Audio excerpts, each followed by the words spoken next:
Hello students, आज हम start करने जा रहे हैं चैप्टर 9 का। ये जो टॉपिक है मैटर इन आवर सराउंडिंग का कुछ बेसिक टर्म्स, यानी हम इस वीडियो में कुछ बेसिक टर्म्स देखेंगे और फिर इसी वीडियो में यानी अभी इसी वीडियो में हम सॉलिड, लिक्विड एंड गैस ये तीनों की बेसिक प्रॉपर्टीज़ को हम एक कॉलम वाइज तीनों को डिफ्रेंशिएट करेंगे।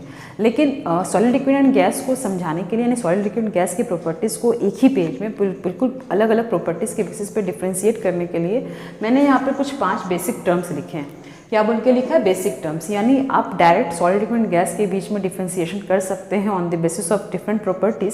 सॉलिड, लिक्विड एंड गैस को हम 3 हिस्से में बांट सकते हैं, यानी मैटर का जो 3 स्टेट है उसे बांट सकते हैं। लेकिन उससे पहले कंप्लीट करने से पहले हम यहाँ पर उसके कुछ 5 जो कि बहुत ही इंपॉर्टेंट है, हो सकता है बीच बीच में किसी क्वेश्चन के रीज़न में, यानी अगर मान लीजिए किसी क्वेश्चन के पीछे रीज़न पूछा जाए कि ये ऐसा क्यों है, तो इस 5 बेसिक टर्म से उसके आंसर को कनेक्ट किया जा सकता है। तो इसलिए हम उससे पहले इस 5 जो 5 यहाँ पे बेसिक टर्म्स है उसे क्लियर करते हैं 1 बाय 1। डन।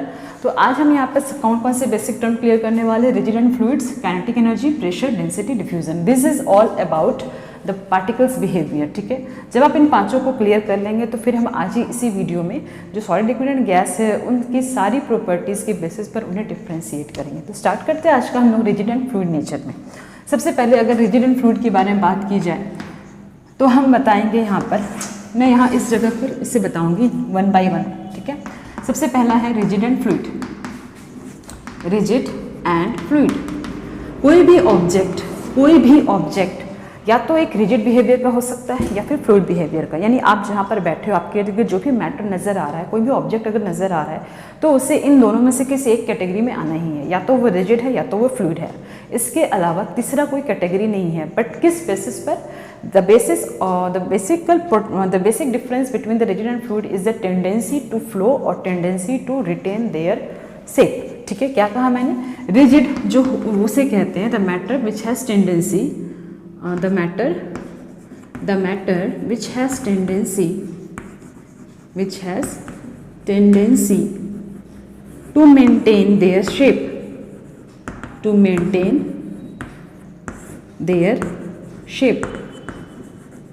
यानी जिस मैटर की टेंडेंसी अपने शेप को मेंटेन रखने की है, अपने शेप को रिटेन करने की है, मेंटेन या रीटेन यानी फिर से उस शेप में आ जाना, ये भी कह सकते हैं। तो उस मैटर को हम कह सकते हैं कि वो काफ़ी रिजिड है। जैसे अगर हम बात करें कि हमारे हाथ में अगर कोई वुडन ब्लॉक है, फॉर एग्जांपल हम इस चॉक की बात करें, तो ये चॉक अपने शेप को बरकरार रखता है। मेरे ऐसे फोल्ड करने पे ये टूटेगा नहीं, लेकिन हाँ अगर मैंने इससे ज़्यादा फोर्स अप्लाई किया तो ये ब्रेक करेगा। ब्रेक करने के बाद भी इसका जो शेप है यानी सिलेंड्रिकल टाइप, वो शेप इसका बरकरार रहेगा। It means it is a solid which has a rigid nature. यानी सॉलिड जो होते हैं, ज़्यादातर जो सॉलिड होते हैं वो रिजिड नेचर के होते हैं।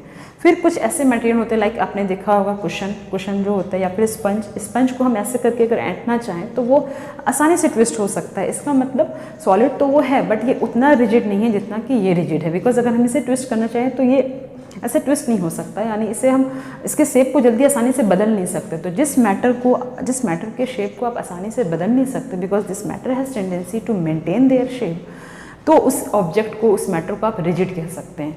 मोस्टली जितने भी सॉलिड होते हैं they have tendency to maintain their shape. क्या कहा मैंने? सॉलिड जितने होते हैं, मोस्ट ऑफ द केसेस में जो सॉलिड होते हैं they have tendency to maintain their shape, यानी वो अपनी शेप को आसानी से चेंज होने नहीं देते हैं। कुछ ऐसे एग्जांपल्स हो सकते हैं लाइक स्पंज, जिससे अगर आप चाहें कि हम उसे ट्विस्ट करें, उसे ऐसे करके क्रश करें, तो वो काफ़ी ज़्यादा सिकुड़ सकता है, यानी वो अपने शेप को उतना मेंटेन नहीं रख पाता है। इसका मतलब वो हाईली कॉम्प्रेसिबल है। कॉम्प्रेसिबल होने का रीज़न यही है कि जो स्पॉन्ज होते हैं उनके बीच बीच में गैप्स होते हैं। गैप यानी वहाँ पर एयर होते हैं, एंड एयर मतलब गैस होते हैं, यानी कहीं भी अगर गैसेस सिस्टम आता है, एग्जिस्ट करता है, तो फिर वो शेप मेंटेन नहीं रहता। ठीक है, तो वो मैटर जिसकी टेंडेंसी होती है कि वो अपने शेप को मेंटेन रख सकें, अपने शेप को रिटेन कर सकें, बरकरार रख सकते हैं। क्योंकि अगर स्पंज से आपने ट्विस्ट किया, आपने डिफॉर्म किया उसे, तो after removing the deforming force, यानी जब आप डिफॉर्म कर रहे हैं और जब आपने उसे छोड़ दिया तो वो स्पंज फिर से अपने शेप को रीगेन कर लेता है। तो that property of any matter is called rigid property और rigidity. Tendency is called rigidity. तो उस मैटर को हम कह सकते हैं, वो मैटर क्या है? The matter has tendency to maintain और retain their shape. This property is called, this tendency of matter is called rigidity, उसे हम रिजिडिटी कह सकते हैं। And that matter is called rigid, और उस मैटर को हम रिजिड कह सकते हैं। That matter is called rigid. वो मैटर क्या हो सकता है, वो मैटर क्या कहलाएगा कि वो मैटर क्या है, रिजिड है। इसके ठीक अपोजिट अगर कोई ऐसा मैटर है which has tendency, the matter has tendency, the matter which has tendency to flow, fluid मतलब फ्लो करने की टेंडेंसी, टू फ्लो, क्या कहा मैंने, the matter which has tendency to flow are called, that property is called, that tendency is called fluidity and that solid is called fluid, ठीक है, that matter is called fluid, the matter which has tendency to flow is called fluid and that tendency is called, and that property or tendency जो भी कहें आप, that property is called fluidity, यानी इसकी किस चीज़ की टेंडेंसी है, fluidity की टेंडेंसी है। यहाँ पर भी आप इसी लैंग्वेज में लिख सकते हैं, दैट टेंडेंसी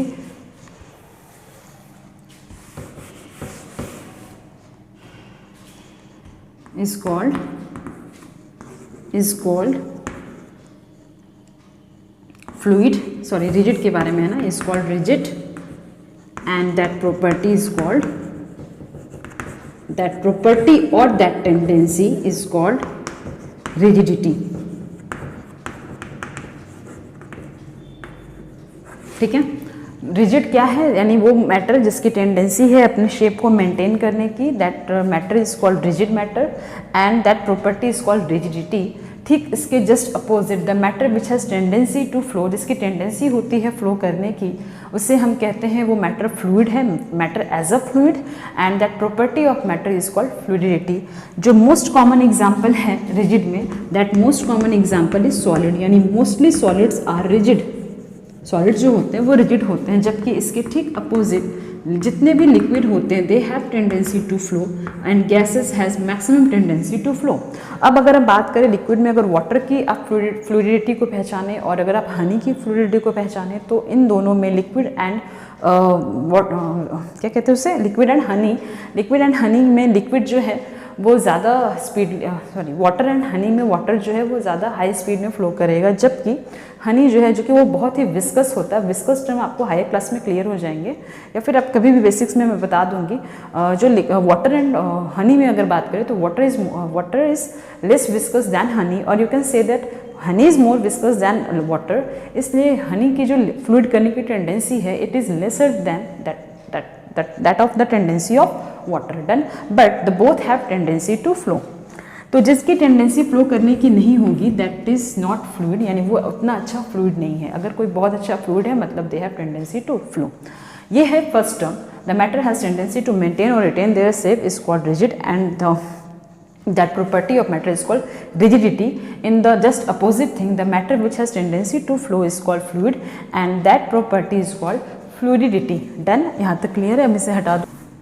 काइनेटिक एनर्जी समझने से पहले आपको ये समझना होगा एनर्जी का क्या फॉर्म होता है। तो नेचर में एनर्जी के डिफरेंट फॉर्म है, आपने इससे पहले भी कभी सुना होगा, अगर नहीं सुना है तो मैं फिर से बता दूँ। नेचर में जो एनर्जी होता है, energy neither be created nor be destroyed according to laws of conservation of energy. Energy का जस्ट रूप बदलता है। एनर्जी कितने फॉर्म के हो सकते हैं, kinetic energy, potential energy, water energy, wind energy, आपने बहुत सारे tidal energy, chemical energy, electrical energy, light energy and all that, ठीक है। तो एनर्जीज के अलग अलग फॉर्म होते हैं, लेकिन यहाँ पर हम किस एनर्जी की बात कर रहे हैं, काइनेटिक एनर्जी। यानी kinetic energy is the form of energy which is just because of the motion of any particle और ऑब्जेक्ट। यानी किसी भी ऑब्जेक्ट या किसी भी पार्टिकल के पास काइनेटिक एनर्जी तभी आएगी जब वो पार्टिकल या फिर वो ऑब्जेक्ट मोशन में होगा, यानी उसकी कुछ स्पीड होगी, उसकी कुछ वेलोसिटी होगी। फिजिक्स में स्पीड एंड वेलोसिटी, यानी अगर 9th स्टैंडर्ड की बात की जाए तो फिजिक्स में स्पीड एंड वेलोसिटी का जिक्र हुआ है। मोशन चैप्टर में। तो हम लोग यहाँ पर क्या कह रहे हैं, एनर्जी यानी एनर्जी वो जिससे हम ना तो क्रिएट कर सकते हैं ना ही डिस्ट्रॉय कर सकते हैं, बस एनर्जी का एक ट्रांसफॉर्मेशन होता है, वो एक फॉर्म से दूसरे फॉर्म में चेंज होती है, ठीक है। तो kinetic energy is the form of energy, kinetic energy भी बाकी एनर्जियों की तरह एक फॉर्म है एनर्जी का, which is found with that object only which is in motion, यानी जब भी कोई ऑब्जेक्ट, जब भी कोई पार्टिकल मोशन में होगा तभी उसके पास ये एनर्जी होगी। तो हम क्या लिख सकते हैं, the form of energy, the form of energy possessed by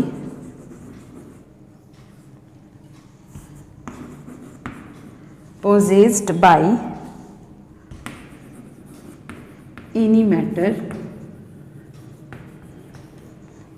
any particles लिख दो, any particles due to its motion, due to its, the most important thing is motion. The form of energy possessed by any particles due to its motion, यानी अगर particles motion में नहीं हो सकता तो फिर वो उसके पास काइनेटिक एनर्जी भी नहीं होगी। If there is no motion, if there is no motion,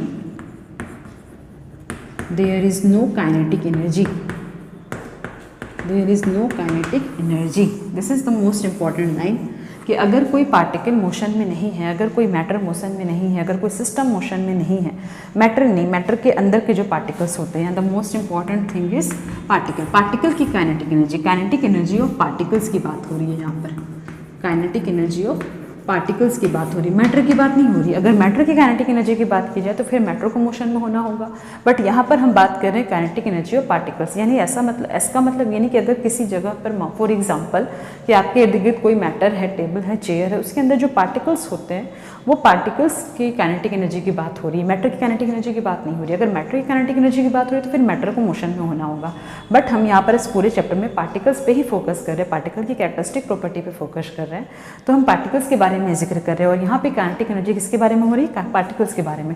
the form of energy possessed by any particles due to its motion, any particles of matter, of matter, matter का कोई भी particles due to its motion, जो उसके motion की वजह से है, ठीक है। यानी जिस वक्त अगर ये पार्टिकल मोशन करना बंद कर देगा, जिस वक्त, जिस टाइम में, जिस कंडीशन में, जो भी कंडीशन हो, पार्टिकल का अगर मोशन रुक जाता है, पार्टिकल का मूव करना रुक जाता है, तो पार्टिकल्स की काइनेटिक एनर्जी जीरो हो जाएगी, यानी नो मोशन के दौरान काइनेटिक एनर्जी उस पार्टिकल की क्या हो जाएगी, जीरो। अब हम इसे क्यों पढ़ रहे हैं, क्योंकि आपने देखा था सॉलिड, लिक्विड एंड गैस तीनों ही स्टेट में आपने देखा था, मैंने इससे पहले वाली वीडियो में बताया, आपने नहीं देखा तो आप उसे जाकर देख लें।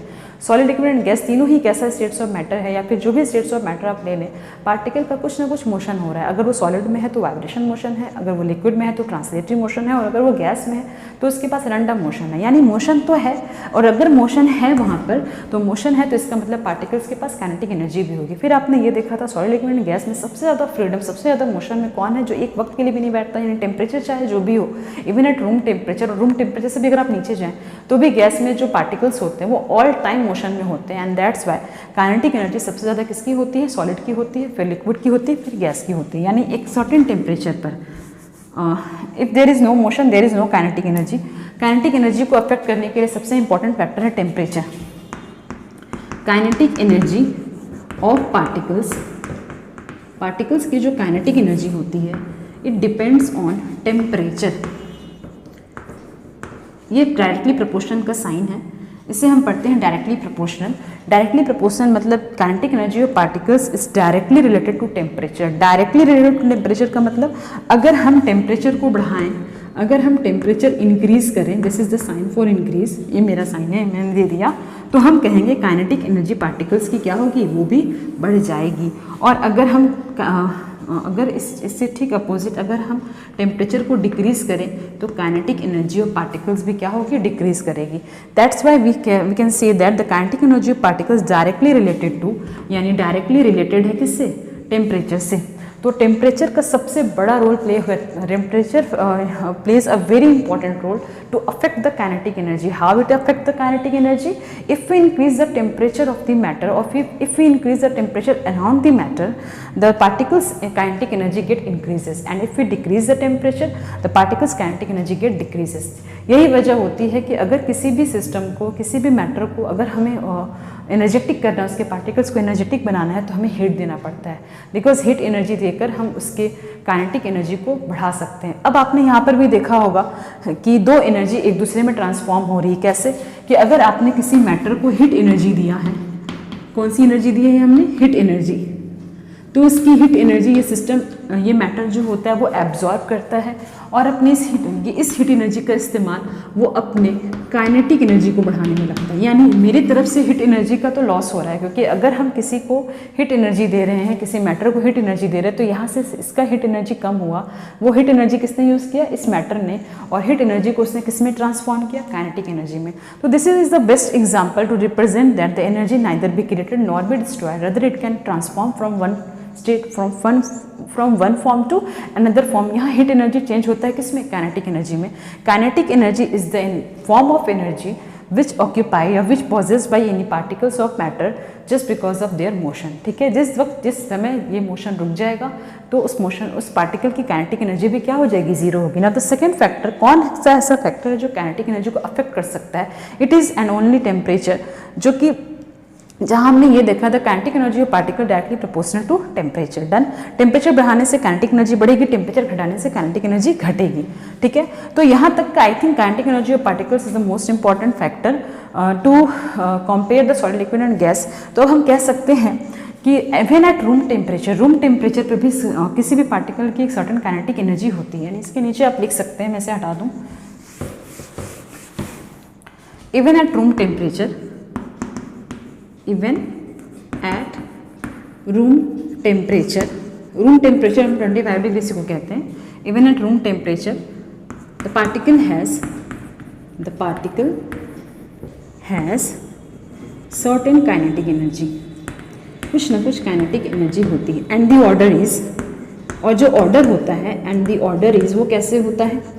सॉलिड में काइनेटिक एनर्जी पार्टिकल की थोड़ी कम होती है, लिक्विड में उसी टेम्परेचर, सेम टेम्परेचर पर, यानी उसी रूम टेम्परेचर पर लिक्विड में उससे ज़्यादा होती है, और गैस में पार्टिकल्स की काइनेटिक एनर्जी सबसे ज़्यादा होती है एट द सेम टेम्परेचर. मैं यहाँ लिख दूँ, ये ऑर्डर कब है?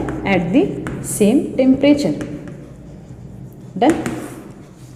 आई थिंक इससे ज़्यादा काइनेटिक एनर्जी ऑफ पार्टिकल्स में कुछ नहीं पढ़ना. जितने भी बेसिक नॉलेज है मैंने बता दिया. फर्स्ट मैंने ये बताया वो एनर्जी जो किसी पार्टिकल में उसके मोशन की वजह से होती है, that is called kinetic energy. Second हमने ये बताया जब मोशन नहीं होगा तो काइनेटिक एनर्जी जीरो होगी. थर्ड मैंने ये बताया काइनेटिक एनर्जी को डिस्टर्ब करने वाला टेम्परेचर सबसे बड़ा रोल प्ले करता है. टेम्परेचर बढ़ाने से किसी भी पार्टिकल की काइनेटिक एनर्जी बढ़ जाती है. और चौथा हमने ये बताया इस टेम्परेचर से ये पता चलता है कि हीट एनर्जी किसी भी सिस्टम को अगर दी जाए तो उसकी काइनेटिक एनर्जी बढ़ती है. It means it is the best example to represent that heat energy converted into kinetic energy. That means one form of energy converted into the another form of energy. And the last point is कि room temperature में particle की कुछ ना कुछ kinetic energy होती है, because room temperature is enough to provide certain energy to the particles and that energy used by the particle in the form of kinetic energy. Solid, liquid and gas में अगर compare किया जाए at the same temperature रखते हुए, temperature को same रखते हुए अगर solid, liquid and gas में compare किया जाए तो gas is the kind of matter where the particles has maximum kinetic energy in compared to liquid, or if you can say that in compared to solid. Done. I think कि ये बहुत enough है इस standard 9th में kinetic energy के बारे में समझना. It is the most basic knowledge for the standard 9th students. Okay, अब हम चलते हैं हमारे next topic that is pressure पर. ना the third factor is pressure. यहीं पर मैं यही बता दूँ, प्रेशर पढ़ेंगे. Pressure is simple thing. Pressure का मतलब होता है फोर्स पर यूनिट एरिया. ठीक है, force per unit area that means pressure का फॉर्मूला होता है फोर्स पर यूनिट एरिया. ठीक है, यहाँ पर है प्रेशर बाय द पार्टिकल्स. ठीक है, इसे मैं हटा दूँ. यहाँ पे जो भी बातें की जा रही हैं वो बताई जा रही है pressure by the particles. One by one इसे मैं हटाते जाऊँ. प्रेशर एक्सर्टेड बाय पार्टिकल्स, यानी पार्टिकल्स के द्वारा एक्सर्ट किया गया प्रेशर. प्रेशर तब तक नहीं किसी पे बता सकते, प्रेशर तब तक ये अप्लाई नहीं कर सकता जब तक कि वो फोर्स नहीं अप्लाई कर सकता, ठीक है। यानी जैसे अभी हमने थोड़ी देर पहले पढ़ा कि अगर पार्टिकल के पास मोशन नहीं तो उसके पास काइनेटिक एनर्जी नहीं, ठीक उसी तरीके से अगर कोई पार्टिकल फोर्स नहीं एग्जर्ट कर सकता तो फिर वो प्रेशर भी एग्जर्ट नहीं कर सकता, ठीक है। Without exerting force particles can not exert pressure. Basic knowledge के रूप में लिख लें, without exerting force, without exerting force या without applying force, without applying force particles or any matter, particles cannot exert pressure। अगर फोर्स कहीं पे नहीं है तो फिर वहाँ पर प्रेशर का भी टर्म नहीं शामिल होगा, ठीक है।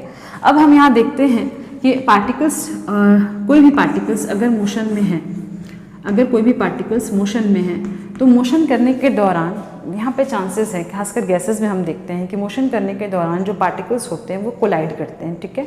जब वो कोलाइड करते हैं इसका मतलब वो कॉलिजन करते हैं, टक्कर लगाते हैं, टक्कर हो जाता है उनका किसके साथ, अपने पड़ोसी ही पार्टिकल के साथ। ऐसा ज़्यादातर किस में होता है, गैसेस सिस्टम में होता है। तो पार्टिकल्स चूँकि रैंडम मोशन में है तो अपने रैंडम मोशन के दौरान वो अलग अलग पार्टिकल से जाकर क्या करेगा, कोलाइड करेगा। कॉलिजन वो अलग अलग पार्टिकल से भी कर सकता है या फिर वो अपने ही कंटेनर के वॉल से जाकर कोलाइड हो जाए, ठीक है।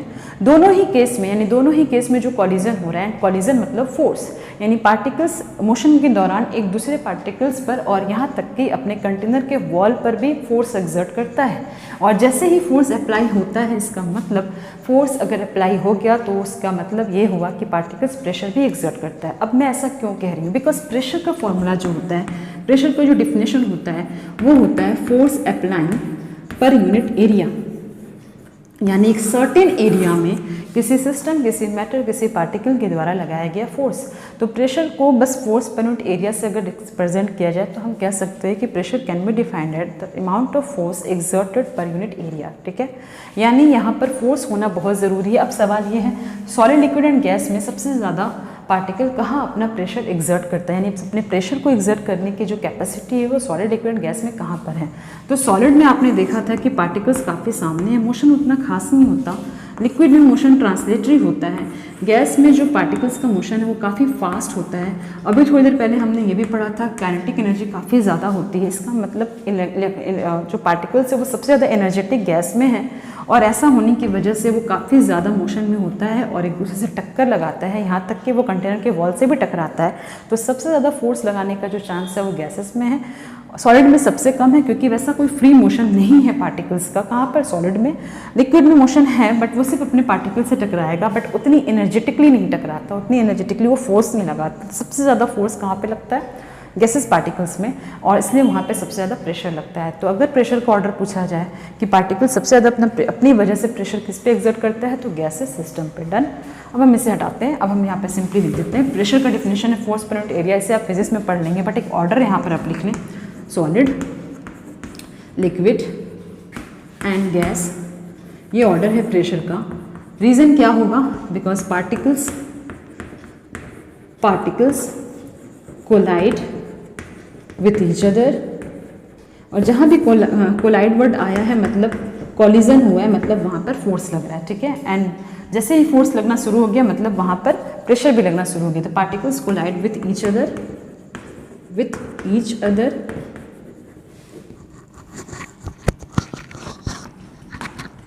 and also with the wall of container।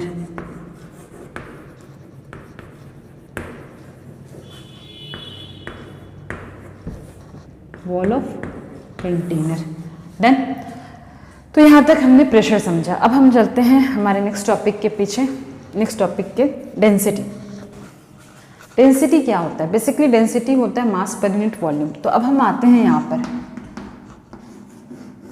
Solid है ये, इसके बाद ये लिक्विड, और इस कंटेनर में क्या है, पार्टिकल्स दूर दूर है, ठीक है। डेंसिटी का फॉर्मूला होता है number of particles per unit volume, number of particles per unit volume. अब सबसे इंपॉर्टेंट चीज़ कि मैं ये सारे टर्म्स को इसलिए अलग अलग बता रही क्योंकि इसके बाद हम एक टॉपिक पढ़ने वाले हैं सॉलिड लिक्विड गैस का डिफरेंट प्रॉपर्टी, उसका एक कॉलम बनेगा और फिर मैं वहाँ पर इस सारी चीज़ों को नहीं बताऊँगी, डायरेक्ट कंपेयर करते चले जाऊँगी, जिससे आपकी चीज़ें आसान होंगी।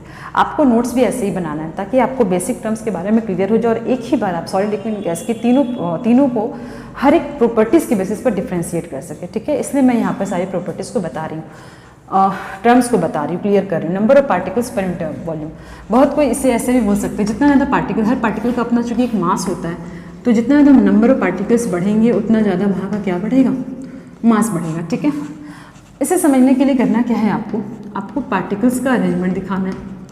इस सॉलिड में काफ़ी कॉम्पैक्ट अरेंजमेंट होता है, ये सबको पता है, दिस इज सॉलिड। लिक्विड में ये अरेंजमेंट थोड़ा लूज होता है, लिक्विड में ये अरेंजमेंट थोड़ा लूज होता है।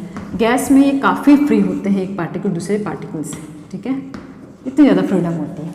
अब आपको करना क्या है, अब आपको ये करना है कि आपको इमेजिनरी वॉल्यूम यहाँ पे ड्रॉ करना है, इमेजिनरी वॉल्यूम, और वो सारे जगह वॉल्यूम का जो वैल्यू है वो फिक्स होना चाहिए, मतलब कांस्टेंट होना चाहिए। यहाँ पे मैं कुछ और पार्टिकल्स दे दूँ, ठीक है। मान लीजिए मैंने यहाँ पर एक वॉल्यूम क्रिएट किया है, ये सेम वॉल्यूम मैं यहाँ भी दूंगी और सेम वॉल्यूम में यहाँ भी दूंगी, एक इमेजिनरी वॉल्यूम। सबसे ज़्यादा पार्टिकल्स का कॉम्पैक्टली अरेंजमेंट होने की वजह से सबसे ज़्यादा सर्टेन वॉल्यूम पर पार्टिकल्स कहाँ मिल रहे हैं, सॉलिड में, यानी कम ही वॉल्यूम में नंबर ऑफ पार्टिकल्स सबसे ज़्यादा मिल रहे हैं, volume come number of particles ज़्यादा। लिक्विड में उससे थोड़ा कम हो गया, यानी सिर्फ 2 पार्टिकल्स मिल रहे हैं। गैस में सिर्फ 1 पार्टिकल्स मिल रहे हैं, रीज़न क्योंकि गैप इतना ज़्यादा है कि वो सर्टेन वॉल्यूम हो सकते हैं, 1 पार्टिकल से हो सकता ना भी हो। तो डेंसिटी का फॉर्मूला है number of particles per unit volume, यानी वॉल्यूम को अगर फिक्स कर दिया जाए, मैंने यहाँ पे सबके वॉल्यूम को इमेजिनरी मान लिया है कि इतने पार्ट के वॉल्यूम पे हम बात कर रहे हैं, सॉलिड का जो भी वॉल्यूम है डजेंट मैटर, बट हम बात करें सिर्फ इतने पार्ट के वॉल्यूम में। जो वॉल्यूम मैंने यहाँ समझा, जो वॉल्यूम मैंने यहाँ पर इमेजिन किया, उतने ही वॉल्यूम मैं यहाँ भी इमेजिन करूँगी और यहाँ भी इमेजिन करूँगी। आप सभी इमेजिन करें, जितने वॉल्यूम को आपने इन तीनों में इमेजिन किया वो सारे वॉल्यूम सेम होने चाहिए, तो सारे वॉल्यूम सेम है, लेकिन क्या सारे में उसी इमेजिनरी वॉल्यूम में सारे particles, number of particles same है? नहीं, सॉलिड में नंबर ऑफ पार्टिकल्स ज़्यादा है, just because they are due to compact arrangement of the particles. Particles इतने सामने सामने है कि उतने वॉल्यूम में नंबर ऑफ पार्टिकल्स क्या है, ज़्यादा है। लिक्विड में थोड़ा कम है और गैस में बहुत कम है, क्योंकि पार्टिकल्स एक दूसरे से काफ़ी दूर हैं, तो उस वॉल्यूम में 1-2 ही पार्टिकल्स इंक्लूड हो पाएंगे। Now come again to the topic density. Density का डिफिनेशन होता है नंबर ऑफ पार्टिकल्स और मास पर यूनिट वॉल्यूम। गिवन वॉल्यूम में कितना ज़्यादा मास हो, जितना ज़्यादा मास होगा, जितना नंबर ऑफ पार्टिकल्स होंगे, उसकी डेंसिटी उतनी ही ज़्यादा होगी। That is the reason solid has high density, highest density, जबकि गैस का डेंसिटी क्या होता है, लोवेस्ट होता है, ठीक है। तो solid has highest density, gas has lowest density. अब आप समझ चुके होंगे कैसे, because density is equal to number of particles per unit volume. बस यही डिफिनेशन लिखने की ज़रूरत है नहीं, आपको समझना बहुत ज़रूरी है, क्योंकि अब हम नेक्स्ट जब हम पढ़ेंगे, कंपैरिजन करेंगे इन तीनों स्टेट का, तो मैं बार बार बता रही हूँ, मैं टर्म्स को क्लियर नहीं करूँगी, टर्म्स को पहले क्लियर करके आपको आना है और तब उन तीनों का डिफरेंसेस पढ़ना है। Done.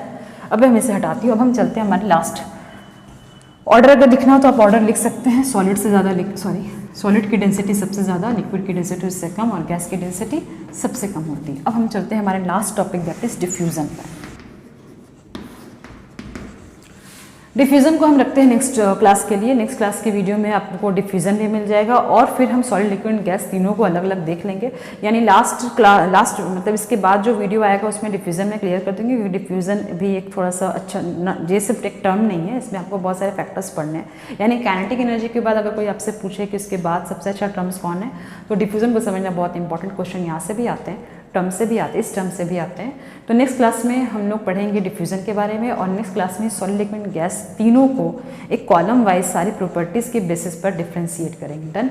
Thank you so much. अगर आपको किसी तरह का डाउट्स हो तो आप कमेंट सेक्शन में पूछ सकते हैं, किसी भी तरीके का फीडबैक देना हो तो आप कमेंट कर सकते हैं। Thank you.